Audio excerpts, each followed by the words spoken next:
70 பெரும் பாவங்களில் முதலாவதான ஷிர்கை பற்றிய குர்ஆன் ஹதீஸ்களை காண்போம். முதலாவதாக பெரிய ஷிர்க். எவன் அல்லாஹ்விற்கு இணை வைக்கிறானோ அவனுக்கு நிச்சயமாக அல்லாஹ் சுவனபதியை தடுத்து விடுகின்றான். அவன் தங்கும் இடம் நரகம்தான். இத்தகைய அக்கிரமக்காரர்களுக்கு மறுமையில் உதவி செய்வோர் ஒருவரும் இல்லை என்பதாகும்.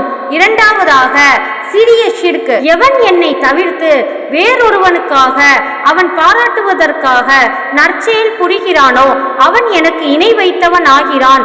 நான் அவனை விட்டும் நீங்கி விடுகிறேன் என அல்லாஹ் கூறியதாக நபி ஸல்லல்லாஹு அலைஹி வஸல்லம் அவர்கள் கூறினார்கள். சின்ன ஷிர்கிலிருந்து எச்சரிக்கையாய் இருங்கள். மறுமையில் அடியார்களின் செயல்களுக்கு தீர்ப்பளிக்கும் வேளையில் உலகத்தில் நீங்கள் யார் மெச்ச வேண்டும் என நினைத்து செயல்பட்டீர்களோ அவர்களிடம் கூலி கிடைக்குமா என்று பார்த்து கொள்ளுங்கள் என அல்லாஹ் கூறுவான் என்று நபி ஸல்லல்லாஹு அலைஹி வஸல்லம் கூறினார்கள்.